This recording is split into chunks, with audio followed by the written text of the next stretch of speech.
who sees a rabbit and who sees a duck? So hands up if you saw the rabbit first. And hands up if you saw the duck first. Like roughly 50-50 split. I love this picture because it tells you, first of all, because it's on graph paper and I'm naturally a bit geeky. And secondly, because it shows you that perspective matters a lot when it comes to anything. And there are different ways of looking at things. But what's really interesting is the human mind, particularly when you put these lines on it and you put these indicators, will definitely show you a rabbit or a duck. Whereas in fact what you've just got is a complex array of shapes that your brain's making sense of. One of the challenges that we have when it comes to dealing with data or any concepts is that we tend to deal with them in terms of binary concepts. It's one thing or the other. So half of you saw one thing, half of you saw another. And then gradually over time when you interpret the information you get to see both. But in fact there's a complexity within that we sometimes lose sight of. And I think one of the challenges that we have as we go through and talk about data and evidence-based HR is how do you establish the truth when the truth is more than one thing? And therefore, how do you act on that? So this slide says, let me be honest. So I want to be really upfront with you now. I've got a short section at the start before some genuine research appears on stage. And what I want to do within that section is to prompt some questions with you, help you think more broadly about it and challenge what's becoming a really popular topic, which is about evidence-based art, and we need data before we act. So the way a TED Talk is normally set up is that you have this kind of story that leads you through it, and you have some data points that provide more credibility to it, and by the end of it, you're absolutely convinced that might be the right answer. Now, I don't want to convince you over the course of half an hour that evidence-based HR makes no sense, because one, there'll be a really quiet second session, because everyone will walk out, and two, because I genuinely don't believe that you should be recruiting based on horoscopes, runestones, or you should be conducting your disciplinaries based on the aura of the person in the room.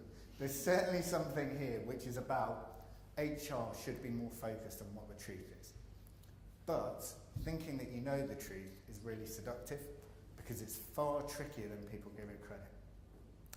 I call it the Jurassic Park problem. Has everyone here seen Jurassic Park? Has anyone not seen Jurassic Park who needs like a 10-second synopsis of Jurassic Park? So, dinosaurs on an island. The owner of the island, John Hammond, decides that the most logical group of people to get there are a hunter to make sure that they're safe from the dinosaurs, two paleontologists to make sure that they're safe, and a world-class mathematician dressed all in black, who's played by Jeff Goldblum. The mathematician's the most interesting character there. If you read the book by Michael Crichton, there's actually a large swathe of it is actually one of the first popular introductions of chaos theory and the butterfly effect to people. So very good book, worth digging out, and also lots of dinosaurs, which are cool.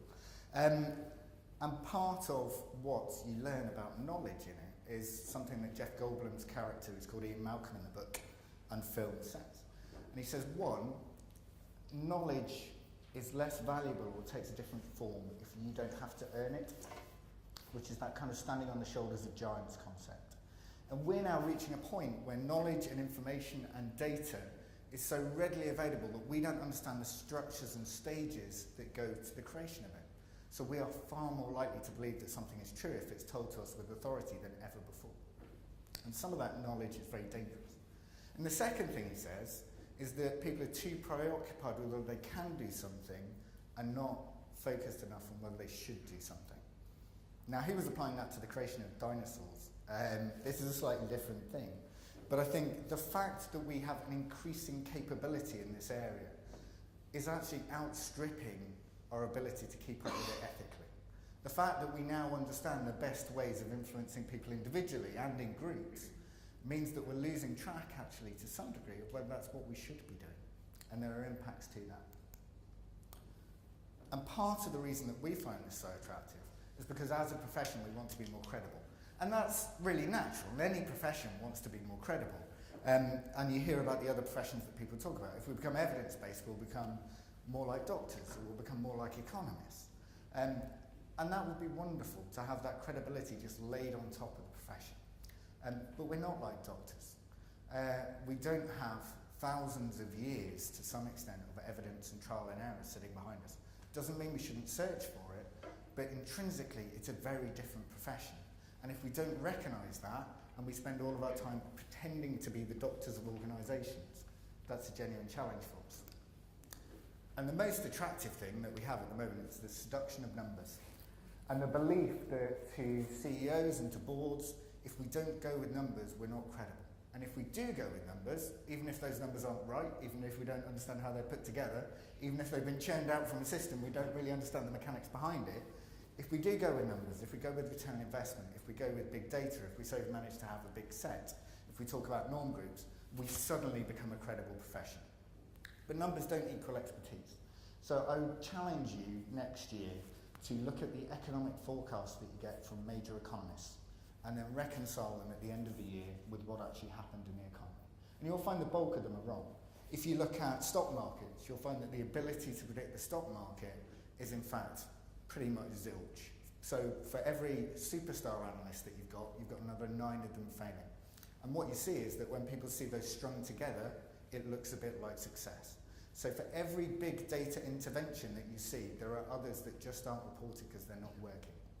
An example of that would be the German World Cup team this year. So there were quite a few articles when the Germany team won the World Cup, saying how it was the big data approach to analytics of what was happening on the pitch and bringing talent through that saw that team through. What they didn't mention is that most other teams within the World Cup that didn't win were also applying similar approaches. This is the closest that I'm going to get to detailed research. This is Popeye. Does anyone not recognise Popeye? Okay, we're doing well on the cultural references. So, in July 2013, if you had the unlucky misfortune to open the Daily Mail, you would have seen an article that said the reason that Popeye ate spinach was because spinach contained iron, and iron makes people stronger, and that was the perception. And they said that the reason for that was that in 1870, 2 brilliantly named Germans, and they're not sure which, either Gustav von Bungay or Dr. E. van Wolf, had misplaced the decimal point. And instead of saying that there were 3.5 milligrams per 100 grams of spinach, he had said that there were 35 milligrams per 100 grams. So it was 10 times as strong. So from that point on, everyone associated spinach with iron. And that is why Popeye used to eat spinach and become incredibly strong. 3 years before that article was published by the Daily Mail, and that article, in fairness, was citing papers and journals. In the Journal of Criminology, Dr. Mike Sutton, who's an expert on bad data in policy, had tracked back the fact that Popeye actually ate spinach because it was believed to be rich in vitamin A. All of the things that people believe about the urban myth of this misplaced decimal point, and genuinely I urge you to look it up. There's a 34-page paper on which I've read, which is incredibly exciting, on how this journey begins from this rumour about what Popeye enjoyed eating to what we understand now. Just because a story is believed to be true at some point in time doesn't mean that it stands true for all time. And just because something is well researched, again, doesn't mean it stands true for all time. We went from Plato understanding that the earth was round to everyone understanding that the earth was flat, and now back again. Now I'm quite comfortable it's round at this point, and I'm not expecting that to be disproved. But data is flexible, far more malleable than we think. And just because there's an academic journal paper sitting behind it doesn't make it true. Certainly just because the Daily Mail is sitting behind it doesn't make it true. And one of the things that we're seeing is that some of the professions that claim to be most evidence-based don't actually have that at their heart. Because what happens is that poor research or poor understanding of topic matter ends up with activity being taken that shouldn't be. And I'm going to showcase some results from schools. It's from a larger sample taken from worldwide kind of teaching perceptions, but focused primarily on the UK for this data. And you'll have heard a lot about neuroscience, and neuroscience and big data seem to be the trendy things happening currently.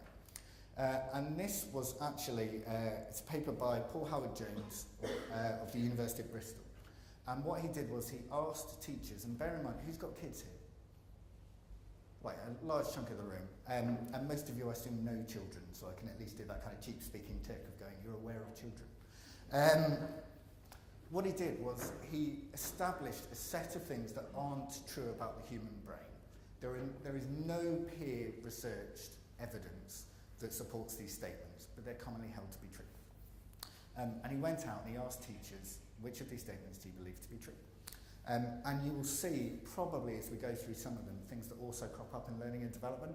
So if you went and spoke to your trainers and asked how they're designing their training courses, you'll get some of these elements popping in. Individuals learn better using certain learning styles, so auditory, kinesthetic.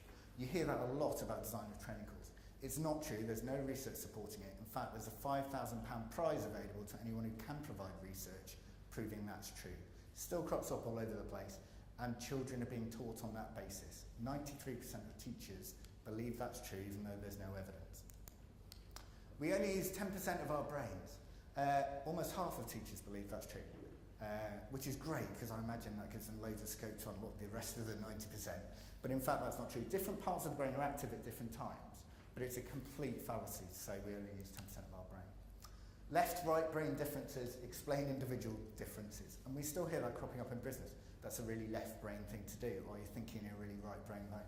Not true, no evidence, just doesn't work, doesn't sit there.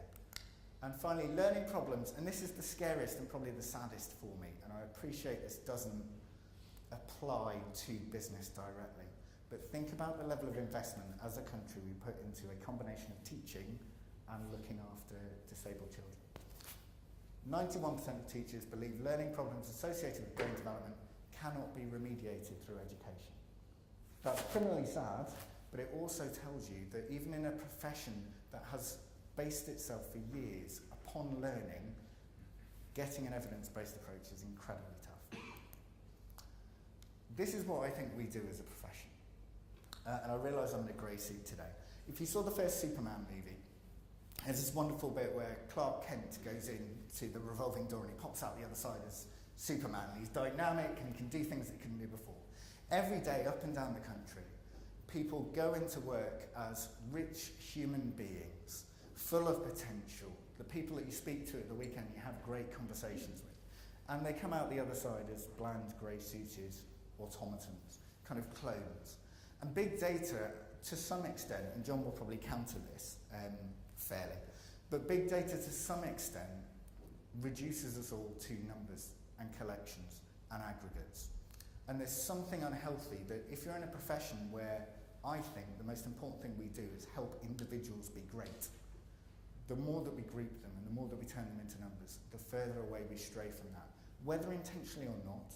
So whether the intent is to just increase productivity and performance, which seems a naturally commercial thing to do, we are getting too far away from that general principle of help people be great. And the reason is that organisations still operate under an illusion of control.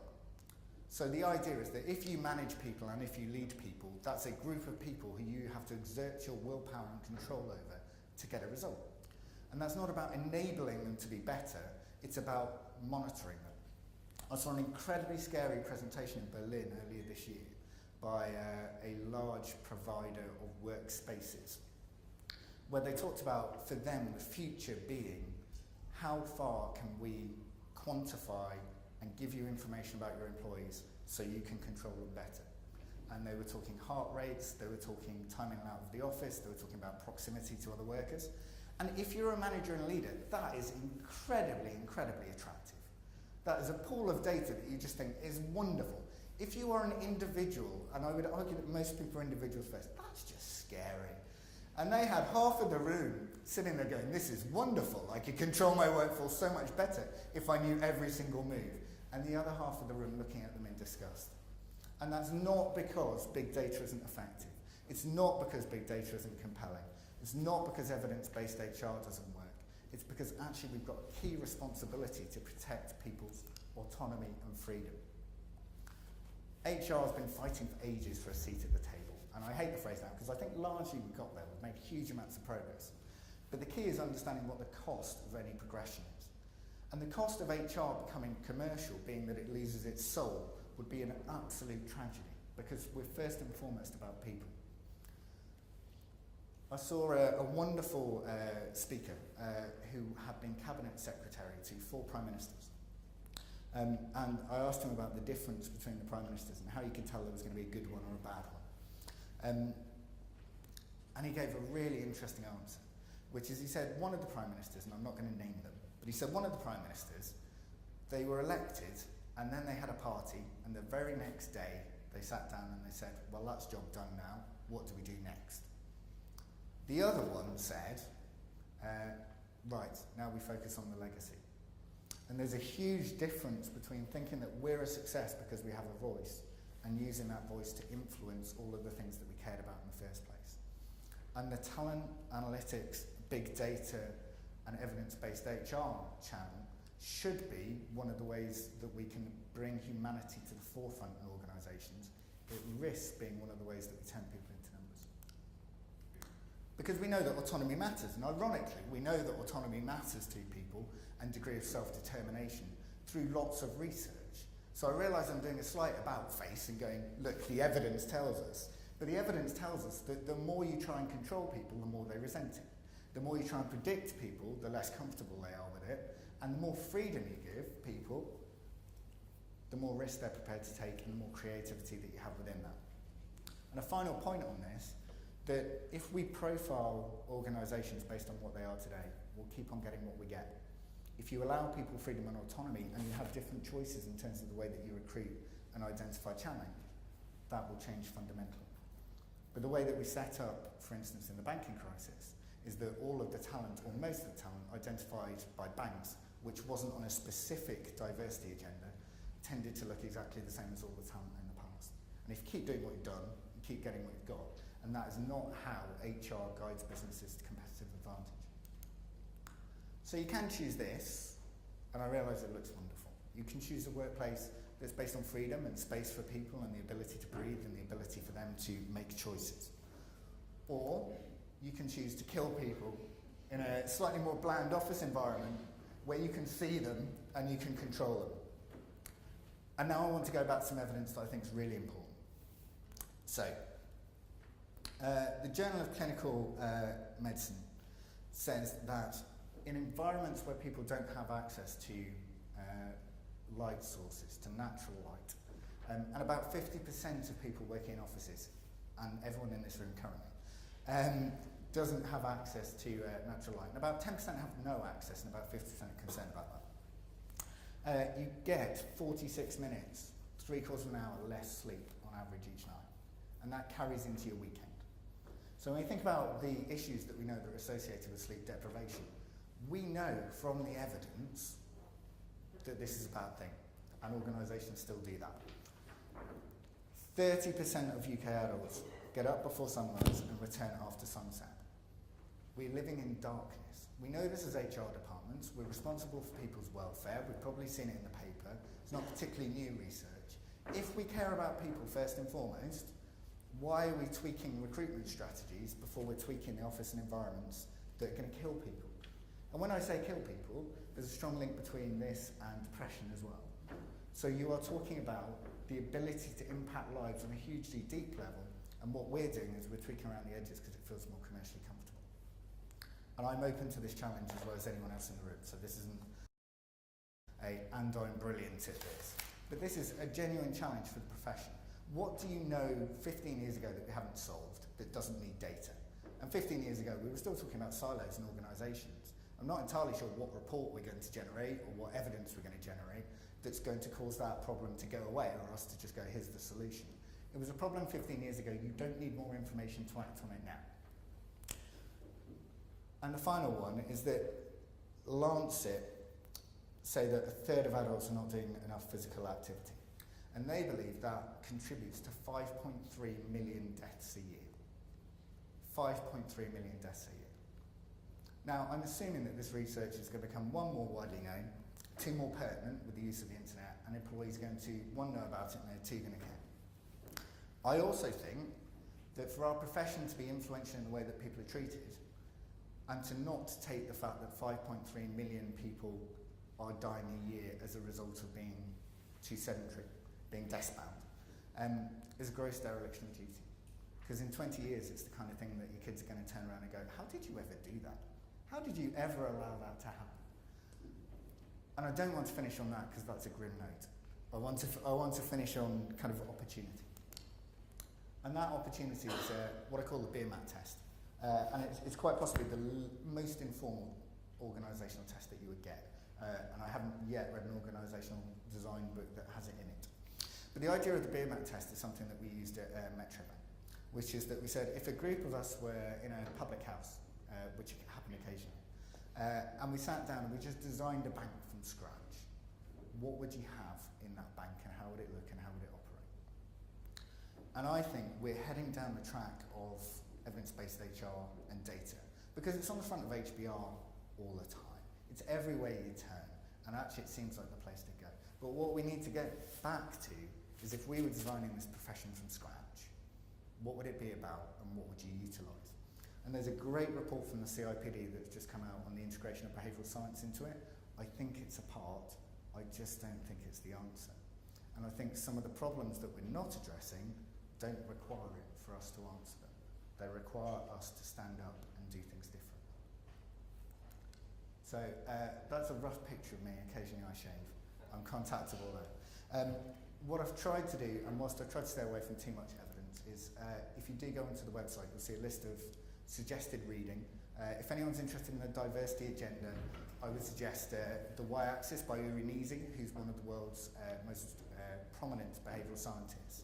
So if you're interested in male-female wage differentials, which again is another issue that in 20 years I'm pretty sure my daughter will look back and go, how did things really work back then when your mummy didn't get paid as much as you? There's a list of everything that I've cited, hopefully, but also a list of required reading. But other than that, thank you for your time, and if anyone's got any questions or challenges, apart from John, because you go, that would be wonderful.